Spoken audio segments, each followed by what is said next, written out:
Okay, welcome to our Emirates School Establishment webinar.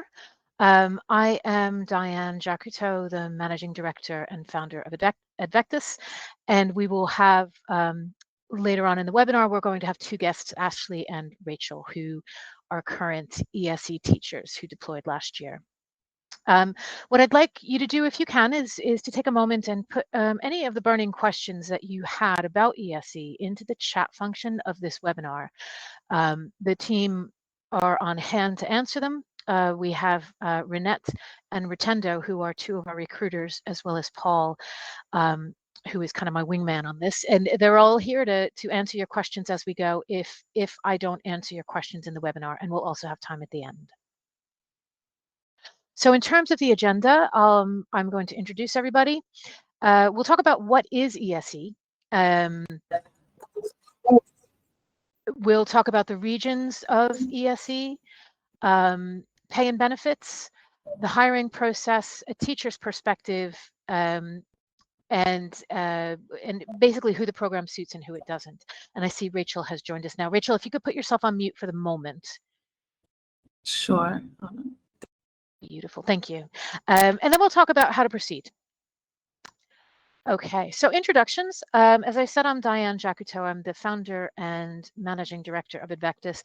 I've worked with the state school programs in the Middle East and in the UAE in particular, probably since the late, about 2000, maybe 2010, 2009, through many incarnations. I've seen a number of different kinds of state schools in the UAE, and my companies have been responsible for deploying close to 1,000 teachers over the years. So I've got a bit of experience. Joining me this evening are Renette and Rotendo, who are two of the recruitment specialists who work on the ESE program for Edvectus. And so if you apply through us, if you have applied through us, chances are you would have dealt with Renette and Rotendo over the period of time, or you will. And then we also have Rachel and Ashley, who are two current ESE teachers. So we'll be able to get a teacher's eye view of the project. So let's talk about what ESE is.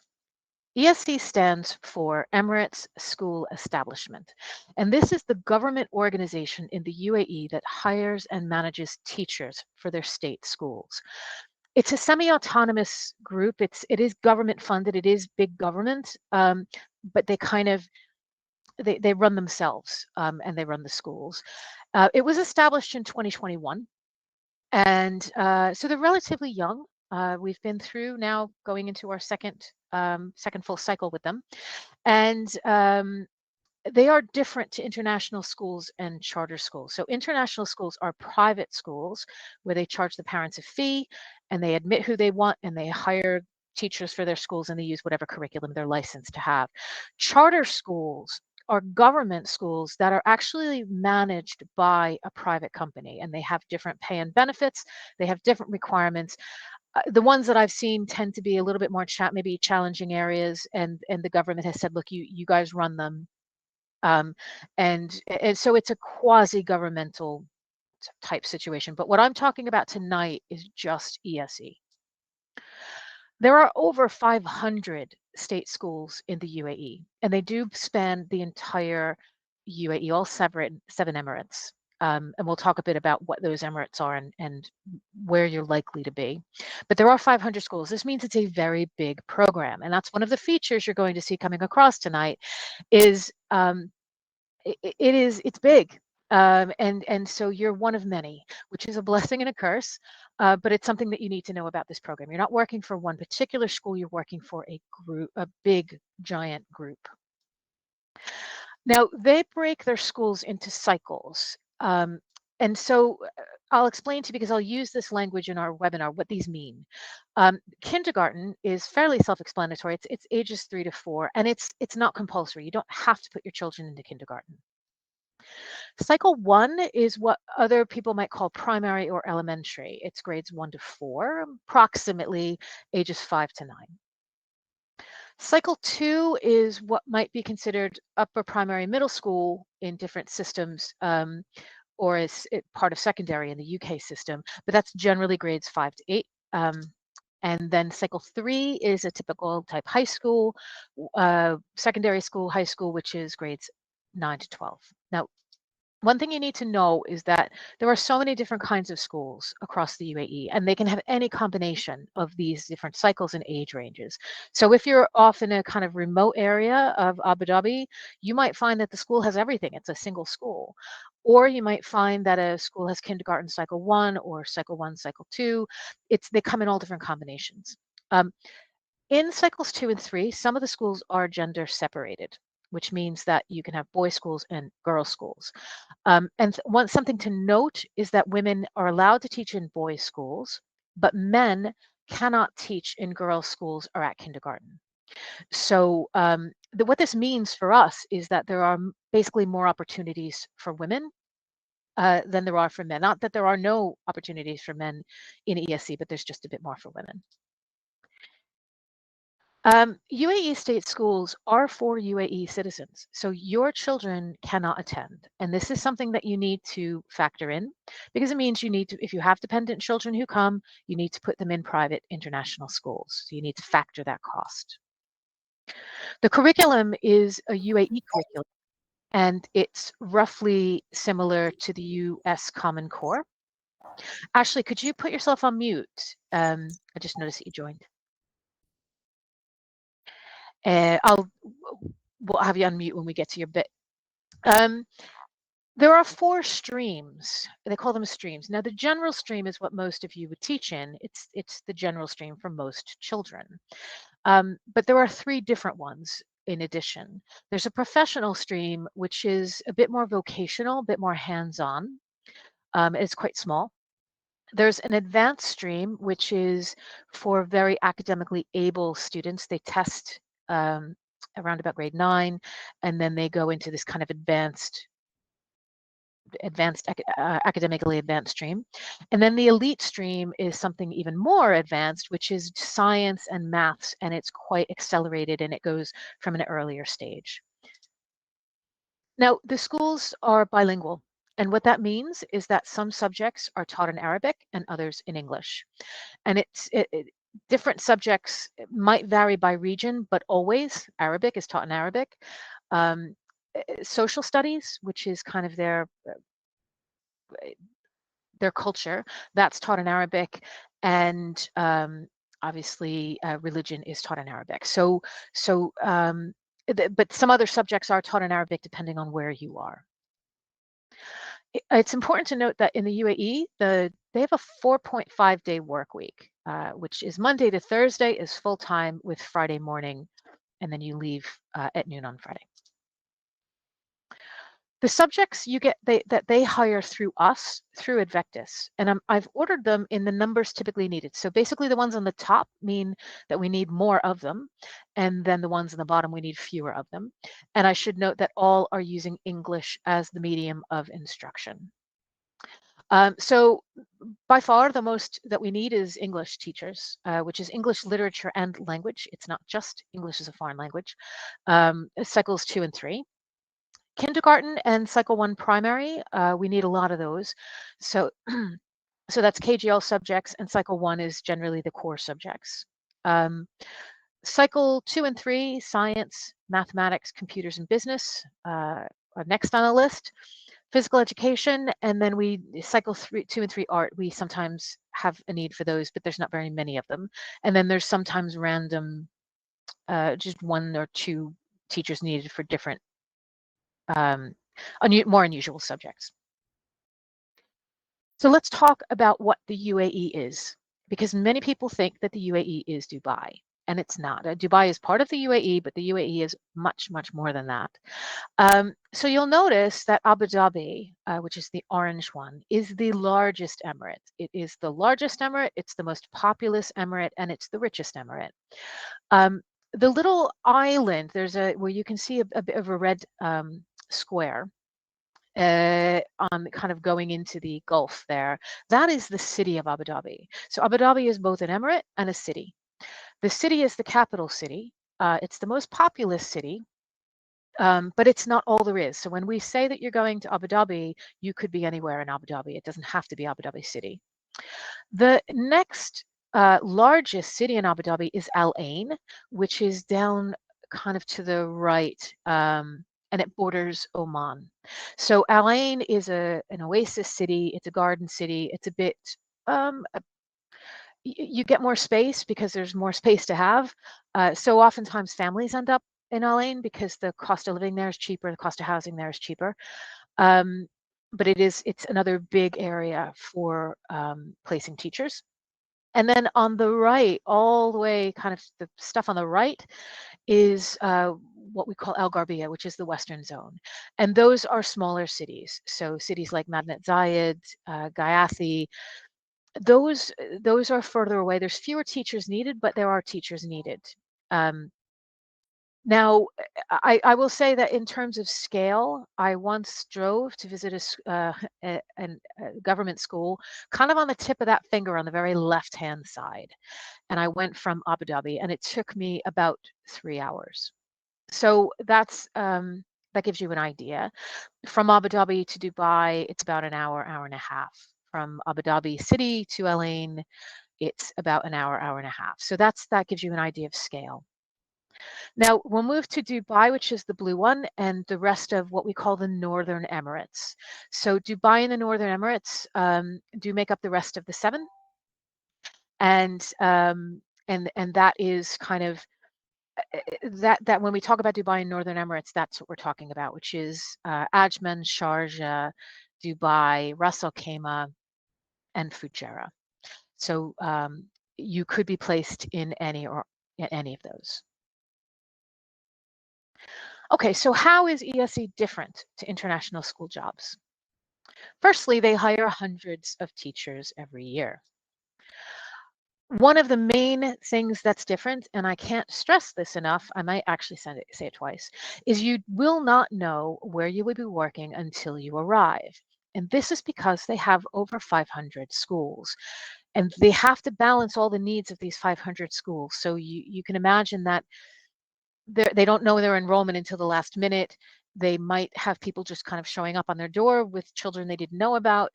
Schools get closed down, schools get started. So you will not know where you're working until you arrive. You will likely know whether you're going to Dubai and Northern Emirates or whether you're going to Abu Dhabi. That we can tell you. The program is what I call family agnostic. And what that means is we've got schools on our website where we say family friendly. And what that means to us is that they'll give you free tuition or sometimes flights, that they're welcoming to families. They're fine with families. And there's a lot of schools, a lot more schools that are family unfriendly, which is they don't really want teachers with children that are coming. This program is family agnostic. They basically don't care. You can have a family, you can bring your family, you cannot bring your family. It doesn't make a difference to your application, because you're paying for your school fees by yourself. You're paying for your housing, so there's no cost to them whether you join or not with your family. And that's actually a real benefit, because we find that teachers with families sometimes struggle to get their foot on the ladder of an international school, especially if they don't have international experience. A lot of schools aren't willing to take the risk, financial and cultural risk, that your family won't settle. So this program is a really good foot in the door if you do have a family. Another aspect is that the employment package is fixed and non-negotiable, and I will talk to you about what that is. Working hours, I think by and large in these state schools are shorter than most international schools. Most international schools, the parents pay a fee, their days are longer, they expect more after school, they expect after school activities. These ESE roles, while you do have to do prep and planning, there is not that kind of expectation that you work all the hours that God sends. And I think this is really important. In an international school, if they need a physics teacher, they might look over 100 CVs and they might interview 5, and they're going to pick the very best person for that job. With ESE, because they need so many teachers, you just have to get over that bar. You have to be good enough, and then you can get a job offer. So again, it's a good way to get your foot on the international ladder. So there are many jobs rather than just one. So let's talk about pay and benefits. They are 2-year contracts which are renewable by mutual consent. The visa, flights, and medical insurance are provided, but we get a difference now between Dubai and Northern Emirates versus Abu Dhabi. The packages are slightly different. So in Dubai and Northern Emirates, the flight is for the teacher only. Whereas if you get placed in Abu Dhabi, it's for the teacher, spouse, and up to 3 children. The 3 children have to be under the age of 18. They obviously have to be your children, and they have to accompany you. Now, there are some rare instances, and we've just run into this, where, for instance, we have a Jamaican who doesn't have a US transit visa, and they tried to book the ticket, and for some reason their system wouldn't do it. So you may have to book part of the flight yourself and get reimbursed, and we will warn you. But I think that certainly the Jamaicans without a transit visa are at risk. And so if you are Jamaican without a US transit visa, I would recommend that you apply for a US transit visa now. Medical insurance is local coverage only. By that I mean it's just in the UAE. So if you're going on your holidays to Turkey and you trip over a log and break your leg, you're not going to be covered by their insurance. You would need to get travel insurance for that. And again, there's a difference. Dubai and Northern Emirates is for the teacher only, whereas in Abu Dhabi, it's for the spouse and the 3 as well. Finally, pay in the UAE is tax-free. So when I go through what the pay is, you can simply divide it by 12, and that is what you get in your pocket every month. So there's no deductions at all. You may, depending on where you're from, owe money back to your home country, but that's between you and your home country. So take a look at that. So let's talk about what the pay actually is. And again, it varies by emirate, and it also depends on the passport that you hold. This is not my policy. This is not Edvectus policy. This is their policy. So if you are a passport holder of the United States, United Kingdom, Ireland, Australia, New Zealand, or Canada, in Dubai and Northern Emirates, you get 18,000 dirhams per month if you're a certified teacher and have a bachelor's. If you've got a master's or a PhD, then you get 21. Otherwise, it's 16. So if you are a passport holder from one of those other countries, then it's 16,000 per month, regardless of what your educational attainment is. In Abu Dhabi, they expand that list of passports to include Jamaicans and South Africans. So if you are a Jamaican and South African placed in Abu Dhabi, it's 18,000 dirhams per month. And if you've got a PhD or a master's, then it's 21. Otherwise, it's 16. Gratuity is something that's required by law in the UAE, and that is 1 month of basic salary per year of service, and it's paid at the end of service. Basic salary is defined in your contract. So you get, let's say you get your 18,000. Part of that is determined to be basic salary, part of it is determined to be allowances. They just cut it in some way. So it's that basic part. So when you get your contract, you can see what you get at the end of service. I just did a quick translation because I don't expect everybody to know what a dirham is. So 16,000, the bottom of the scale, per month translates to 52,000 US dollars per year, or 962,000 South African rand, or 8.1 million Jamaican dollars, or 42,000 pounds. And that's the annual. Now that's using today's exchange rates. If you were on the 18,000 scale, then that goes up. So that gives you an idea of what you'll be earning. And again, you just divide this by 12, and that's what you get every month in your hand. So considerations, because Abu Dhabi is much larger, and they have more of a reliance, they're more populous and they just have more state schools. About 85% of the teachers are hired by Abu Dhabi. So you are more likely to end up in the Abu Dhabi Emirate rather than Dubai and Northern Emirates. If you have a preference at interview, they'll ask you and you can say, hey, I want to be in Abu Dhabi, or I really want to be in Dubai. There's no guarantee that you'll get it, but they will note it. If your married partner has a work contract in the UAE before deployment, then you will be placed in the nearest opening at the time of arrival. So basically what happens is if your husband or wife gets a job in Abu Dhabi City, Then they'll, at the time of arrival, they'll look at where the nearest job is to your partner's work, and then that's where you'll be placed. So if you are an art teacher and there's very few art jobs, you might be waiting a little while or have a longer commute. If you're a primary teacher or an English teacher, chances are you're going to be a lot closer. Now, the cost of living can vary between cities, and obviously the larger cities, Dubai and Abu Dhabi, are more expensive than a remote location. So I would say if your goal is to save a big wad of money, if that's your main goal, you can actually ask an interview. You can say, I'd like to be placed in a remote location, and therefore all your costs are going to be lower. Your housing costs, your food costs, everything's going to be lower. So there are ways that you can take advantage of this. But it is important to note that school fees for your children, your housing, your children's and partner's visa costs are all covered by you. So you need to do your maths. And I'm going to give you 2 sites to start with.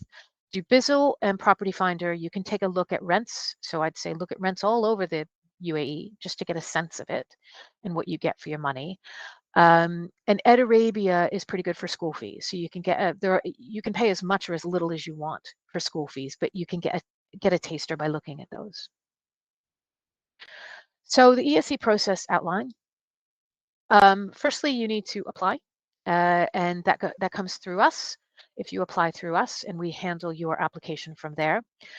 So there's a CV, and then there's some forms that you need to fill out. And at the end of this, you'll get our website, which has the forms on it. So we look at the CV, make sure it matches their requirements, and then we submit it to them. Then you go to an online assessment. They take another look. They do take a look at the CV, make sure we're correct, but we usually are. So we hardly get anybody turned away at the CV screen. But if you're past the CV screen, then you do the online assessment, which is over a weekend, and it's subject specific. So if you're a physics teacher, you get a physics assessment. If you're a primary teacher, you get a primary assessment.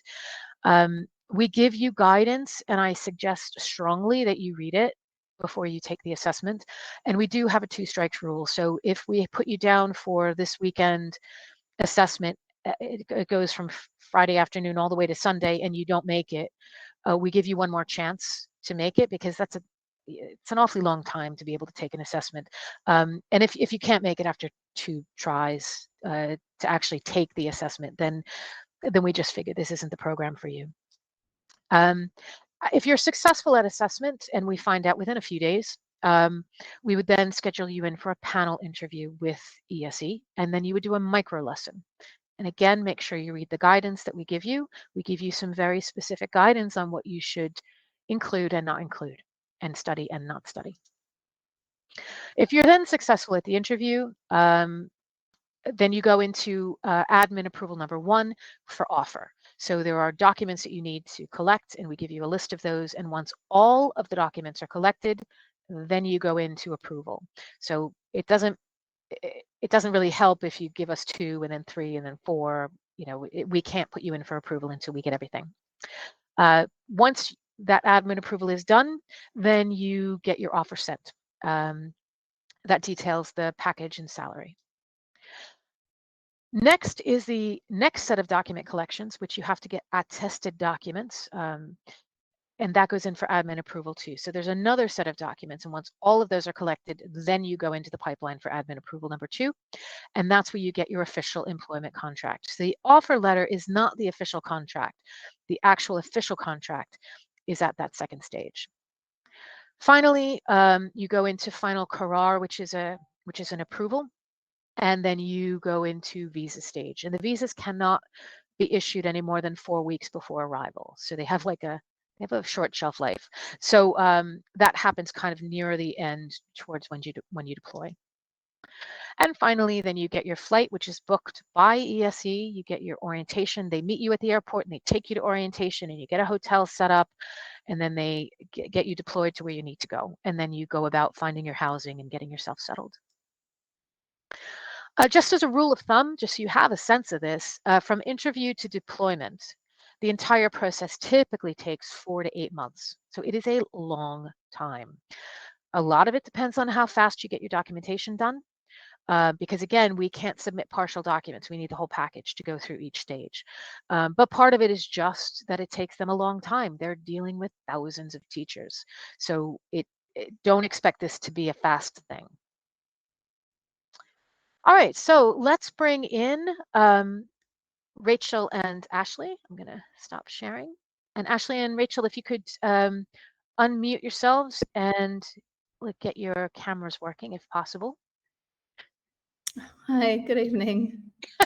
Excellent. Thank you for joining.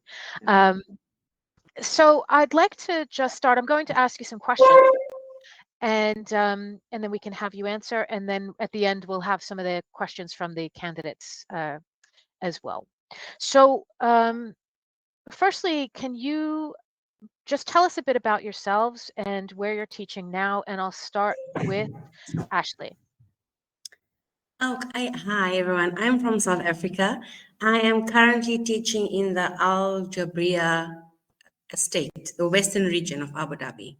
And I have 6 years teaching experience, and I've been teaching in the western region now for 1 year and 3 months.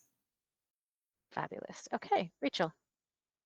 I'm from New Zealand and I'm currently teaching in Abu Dhabi City in Hamdan bin Zayed School, which is it was their first trilingual school. So the students are learning English, Arabic, and Mandarin Chinese.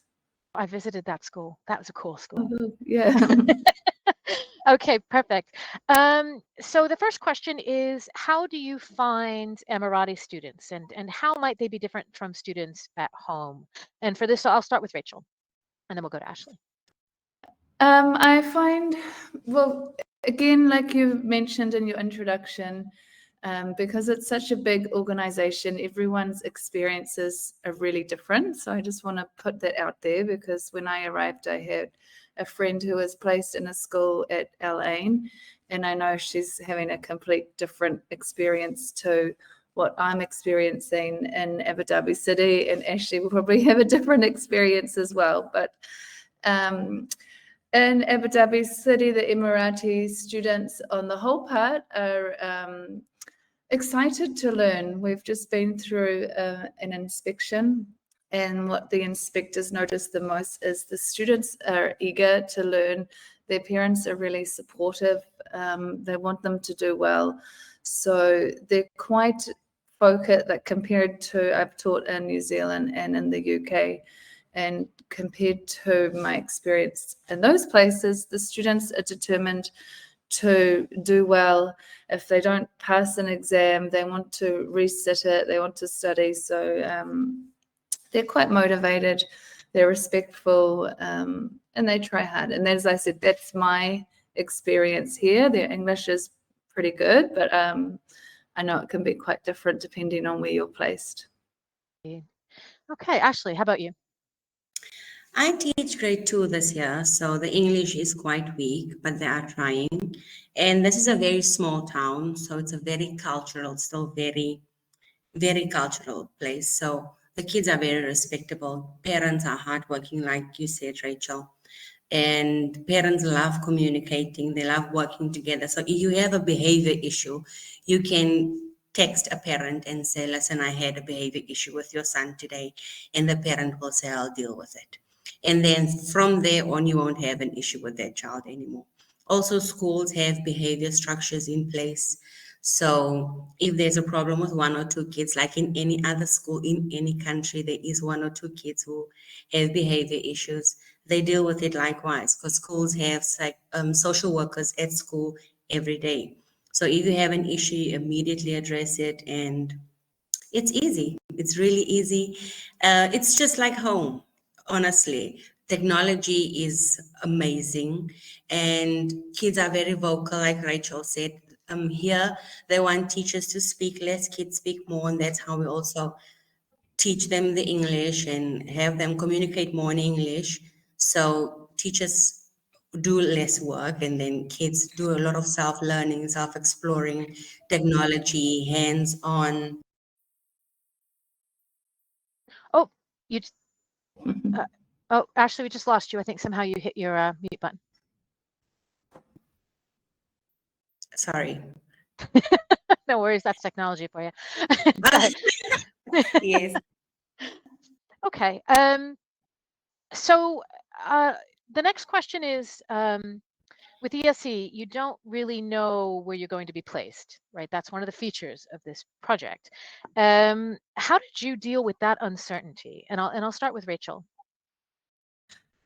Again, I'm sort of in a different situation because this is my second time coming back to work for ESE. So I came when I was a lot younger and didn't have a family the first time, and so didn't sort of worry too much about the risk of where I was going to be placed. It was just me, and thankfully I was placed in Abu Dhabi, and I made some really good friends in that first week of orientation that I stuck with the whole time, and I had a great time in Abu Dhabi.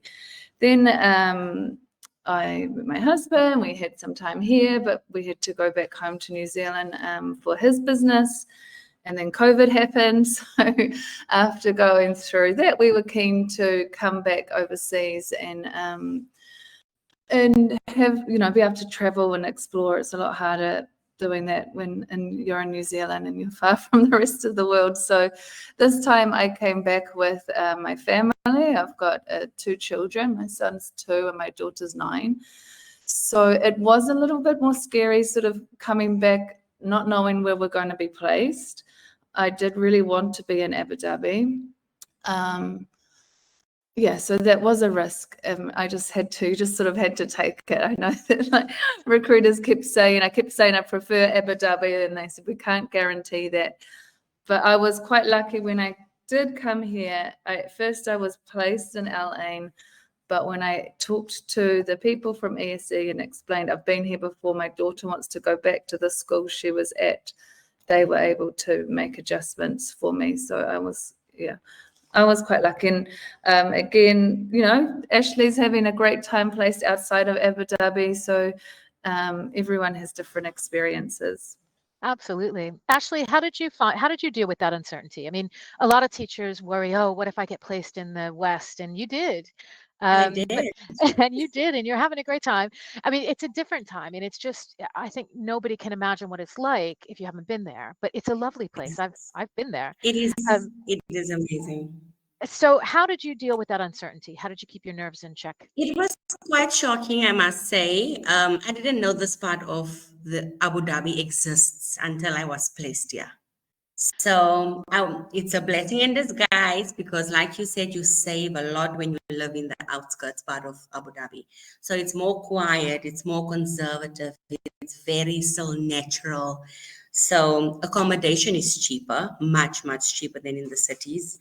So I do save a lot. And most of the things that you do here are bike riding, beach walking, because there is no taxis here. If you want to get a taxi, you need to call someone. It's not like in the city where you just go out of the house and there's taxis all over the place. So you really need to think twice before you go to the city, which is, like you said, 2 hours drive. So normally a few friends of mine, we will club together, get a taxi and go to the city for a weekend, and that would be like an outing or for an evening. Because I'm alone here, I don't have a husband, no children, so it's just me exploring and saving. Exactly. Brilliant.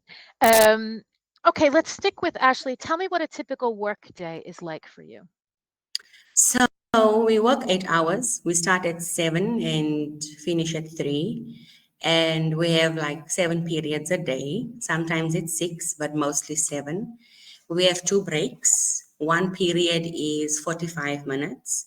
I teach science to grade 2. I teach science to grade 1. And science is 4 lessons.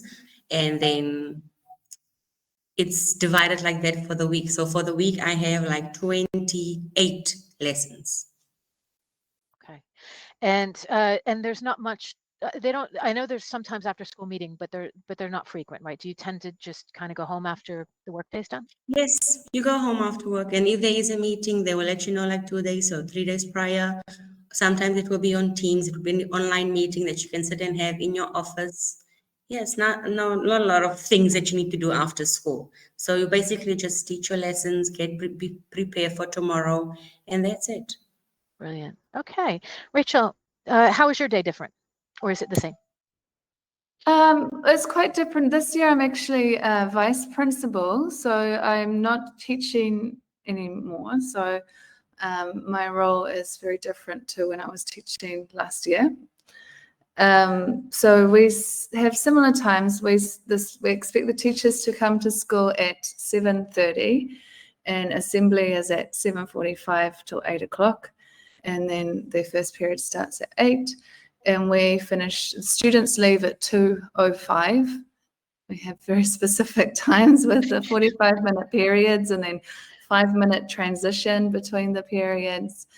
The students, they don't get a lot of break time. They have half an hour total in the day. So it's basically just eating and a little bit of play. And then they leave at 2:05, and the teachers are sort of allowed to leave at 3:30. We have a meeting once a week. They've just developed this new sign-in system for ESE where you're meant to do 8 hours from when you arrive at school. So if you arrive at 7 and sign in at 7, you can leave at 3. If it's 7:30, it's 3:30. So you have to, as Ashley said, it's very technical here. Everything's an app or online. So you have to sign in online, and it sort of starts this countdown of your 8 hours for the day.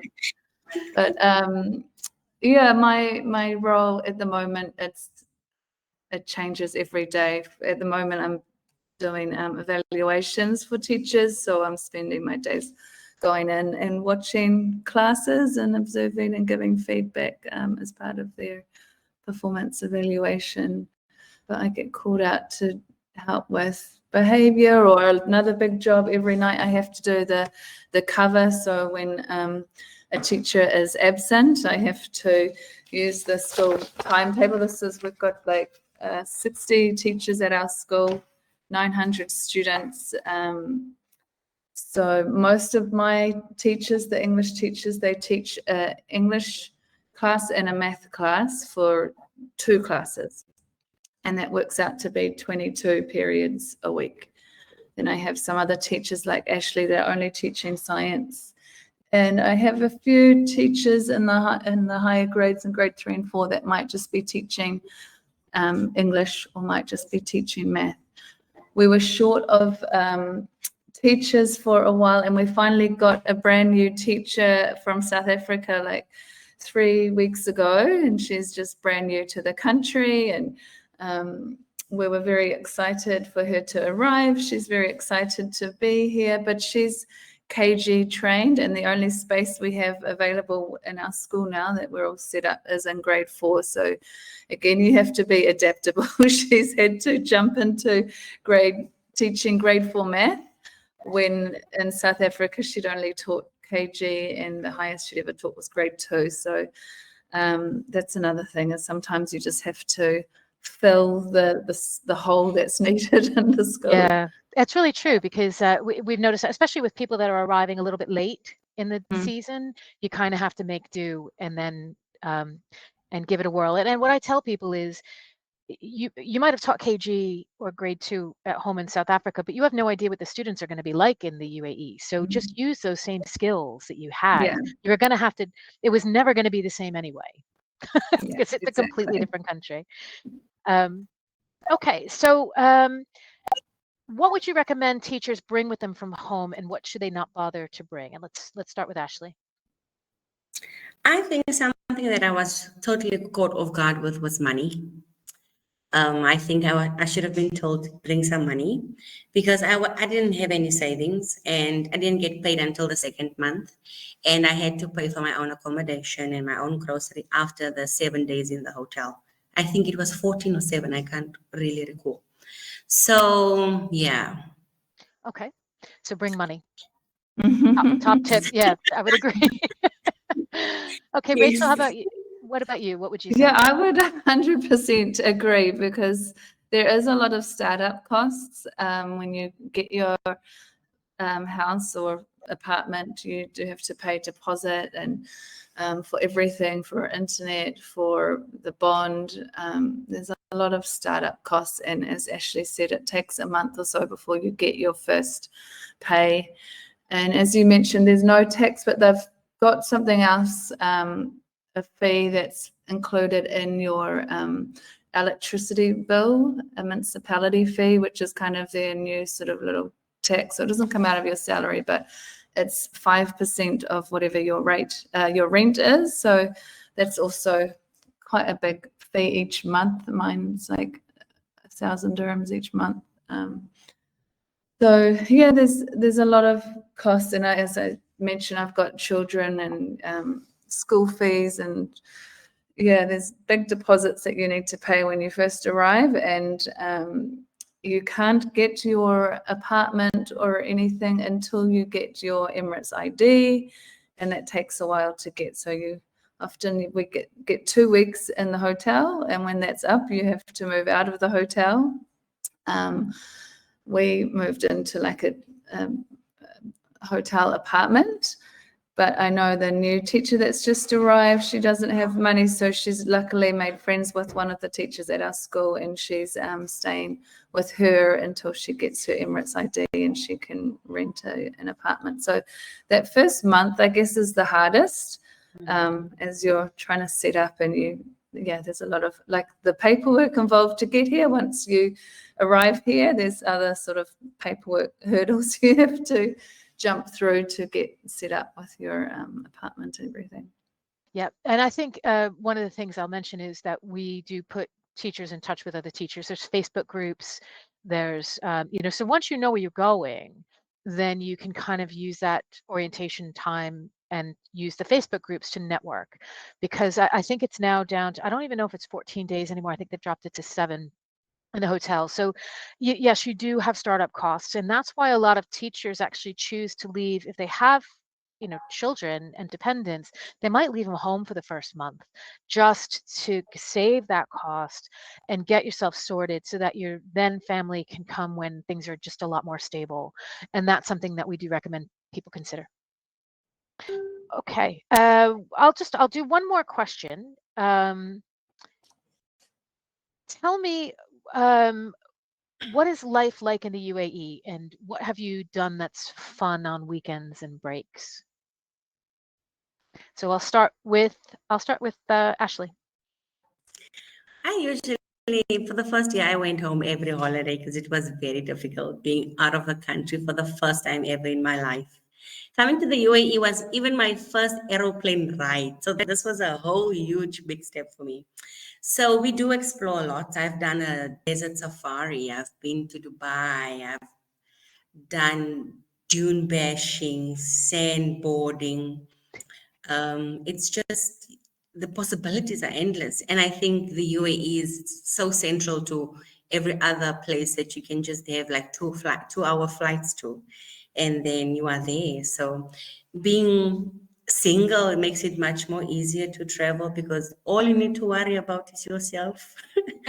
So yeah, my friend and I, she's a Jamaican, and we are the only ones placed in this part of the Western region for the past 2 years. So yeah, we exploring together, and it's nice if you have a friend, like you said, and we meet each other through. She's also came across with Edvectus. So thank you, Edvectus, for making this possible for me and my friend. Our pleasure. Our pleasure. And Rachel, how about you? What are some of your jaunts that you've done? Yeah, so as Ashley said, it's great to travel. That was part of our motivation to move here as a family. So in the past year that we've been here, I must have come the same time as you, Ashley, this time. You guys did, yeah. We went to Bosnia, we've been to Turkey, and we've been to Thailand. So it's pretty amazing, like holidays within a year. But on the weekends, it's great having the extra half day on Friday. The weekends feel a bit longer than back home. And we do lots of family things. There's lots of family-friendly things. We like to go out for brunch, where there's all you can eat, all you can drink. There's entertainment for children. It includes access to like the hotel pools. So we quite like doing that because it's fun for the whole family. But living in Abu Dhabi, there's a lot of things going on. Sorry, my son's just got out of bed. Okay. Like this week, we're going to go to a boat show that's on where there's all these different boats from around the world. There's always things happening. Yeah. Brilliant. Okay. I'm just going to see if there's any questions that are directed toward the teachers. So let's see if I've got anything. Okay, so we talked about behavior in the school. I think you've kind of answered those questions. I think the answer is it kind of depends, doesn't it? It depends on where you're placed. And also, I think, and correct me if I'm wrong, but I would say that you have to do a lot of relationship building when you're teaching. It's not really that you tell people off, and it's not a punitive kind of behavioral system. It's more relationship building. There is a behavior policy, and it might depend on the kinds of students that you have, the age range, but they're not horrible, naughty children. No. Okay.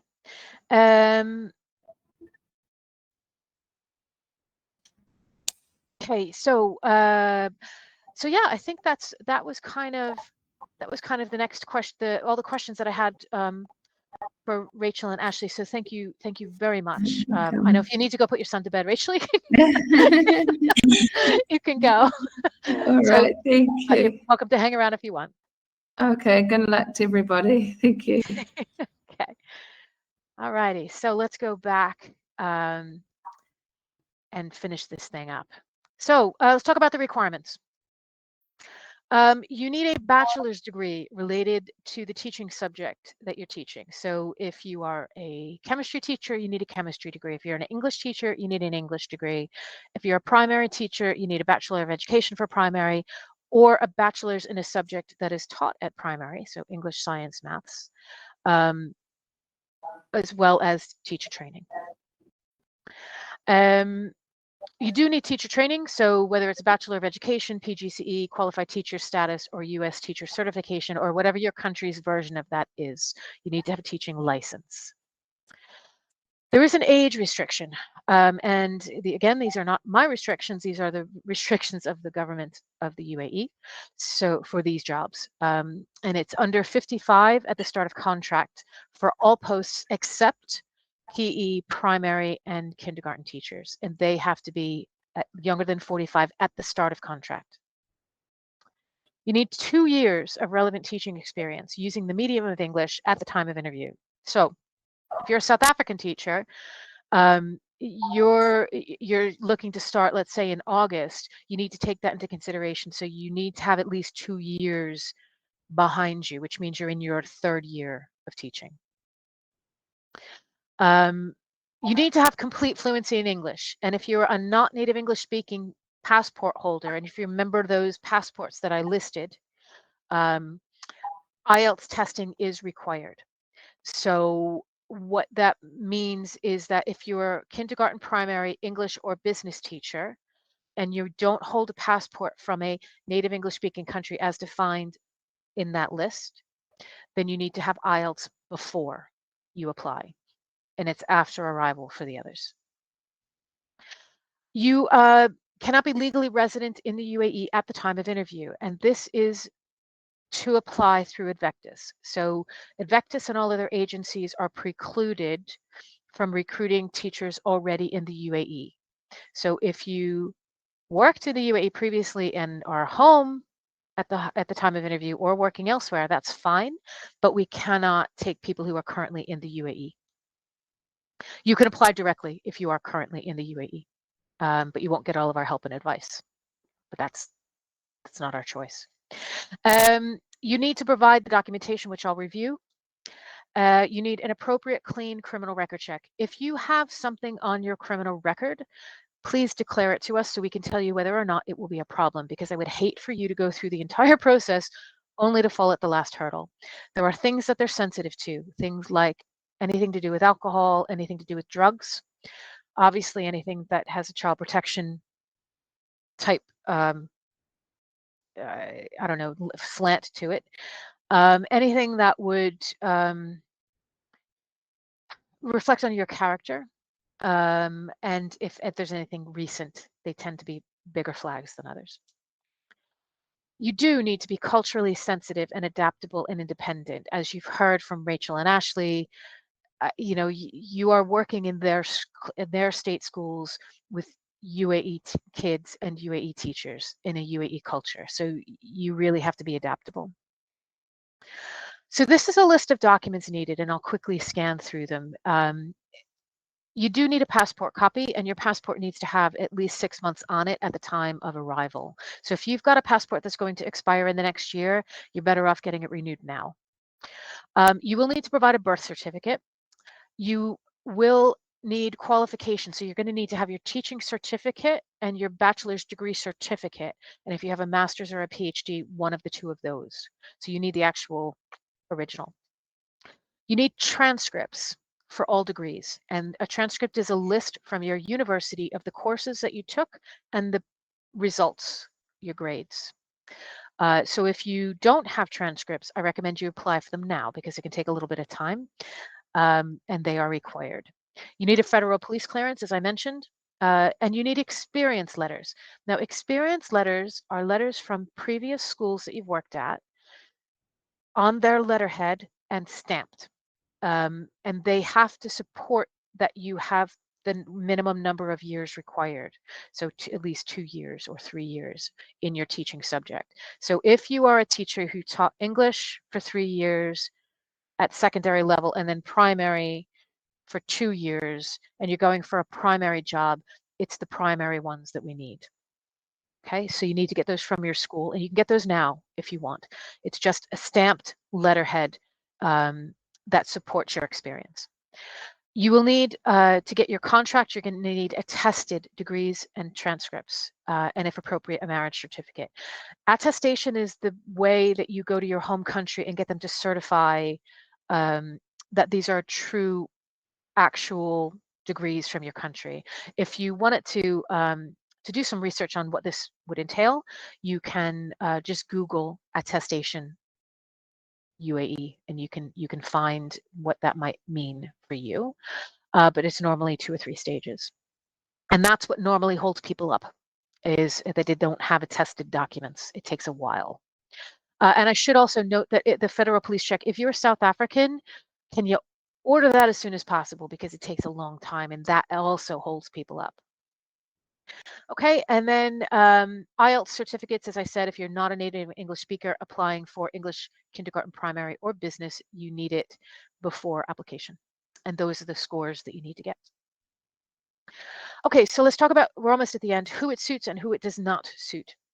This project really suits qualified, experienced English-speaking teachers from Western countries.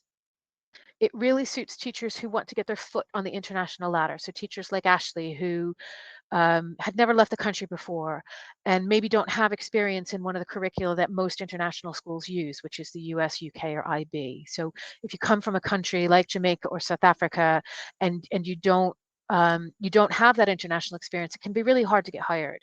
So this is a great first step. And it's also good for resilient, independent, and adaptable personality types. And who it does not suit.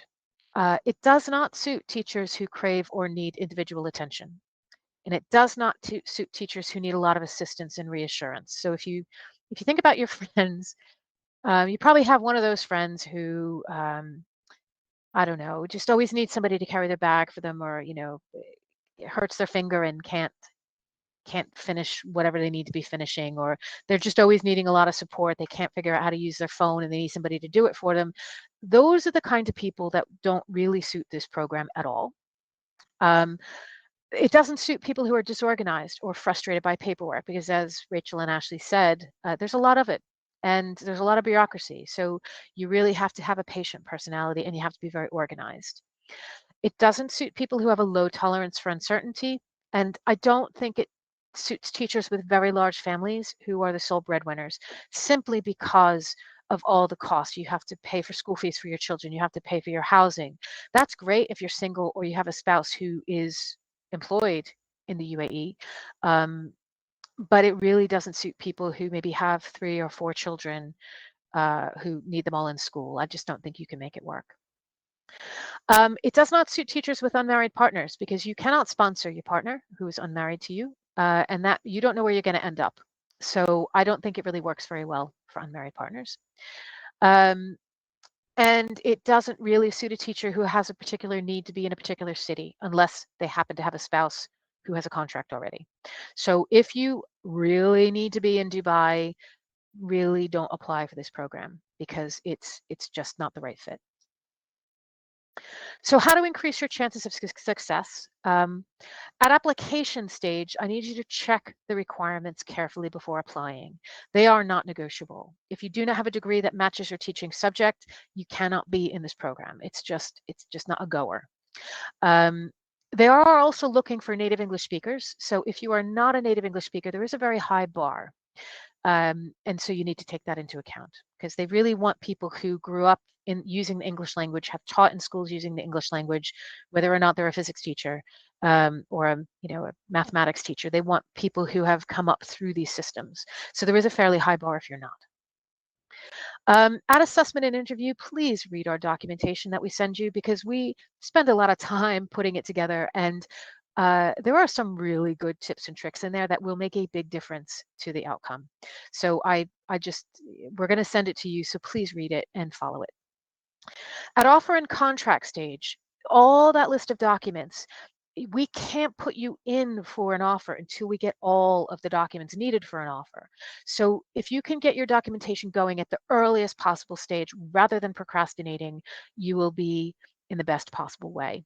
And attestation and police checks can add 2 to 4 months. So you really need to start that early. And earlier is better. For applications for offer for contract and deployment. And the reason is that job types get filled. I mean, they need to hire thousands of teachers, but they are hiring thousands of teachers. So they're going to try to fill those slots as early as possible. And if you are, I don't know, a biology teacher and they have filled all their biology slots by March, you're going to be waiting until the next year. So the other aspect of it is they're hiring thousands of teachers. So from February or March onward, if you enter in at that phase, you're going to be in a really crowded pipeline. So things are going to take longer because there's more and more people chunking down that same road. So the earlier, the better. So get your documentation done early, apply early, respond early. All of those things will make a big difference to the outcome. Okay, and here is a QR code for you if you would like to find more information. It's also going to be at the end of our presentation, but I'd like to get back to some of the questions. So I'm going to jump over. Okay, so questions that I have not answered yet.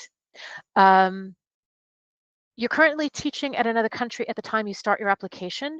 Do I need a police clearance from my country or the country I'm currently allowed to teach, currently allowed in?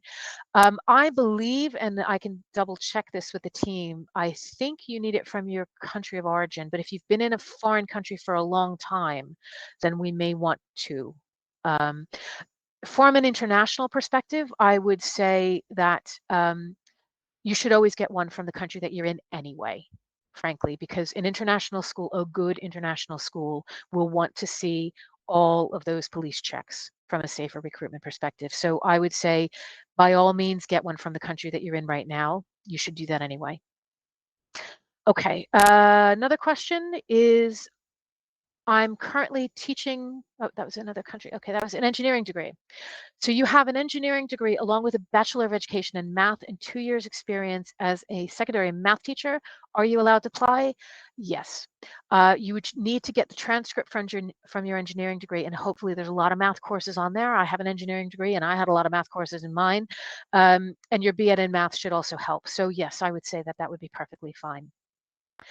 Okay, question. I have a US teaching license, but I am not a US citizen. Do I need to do IELTS? The answer is yes. They go by your passport, I'm afraid. So go and do that. If you're a primary English, KG, or business teacher, get that IELTS done now. If you're teaching in the US, you probably got great English and it should be a walk in the park. But yes, they would require that. It goes by the passport. Okay, so is there any need for innovation, entrepreneurship and innovation teachers? Currently, no, but there are sometimes needs that come up. Like I said, there's sometimes onesie twosie things. They do a lot of they'll create a school in a particular I don't know, for a particular reason. So there was one last year that was all about UAE culture. And that school was like a specialist school for that. So I would not doubt that there would in the future be a need for entrepreneurship and innovation. What that would look like and what the requirements are for that, I don't know. Okay, we talked about behavior. While applying for ESE, should we be ready with our IELTS score or would be given time after hiring? I think I've answered that. It's going to depend on your subject. So if you are KG, primary, English, or business, you need it before applying. They won't interview you without it. If you're anything else, they will interview you without it. But if you have one, I would say that if we can put it on, if you're not native English speaker, let's say you're from Bosnia, and you want to apply to teach maths, I will say that it actually does help your application to have a good score and we put that on your CV. I really do think it helps. And I know it helps from international schools because you can imagine they get applications from all over the place. And they're going to have that question in your mind, how good is your English? So if you can have that IELTS score beforehand, it is proof that you have good English. And then we can use that as a lever. So I would say it's always good to have. And that is that. I want to thank everybody for their attendance. You're more than welcome to email us at ese@edvectus.com afterwards, and I will redirect you to the application forms and the website that has everything in it that we've talked about in terms of what the requirements are. And I just thank you for your time, and I wish you the best on your international journey.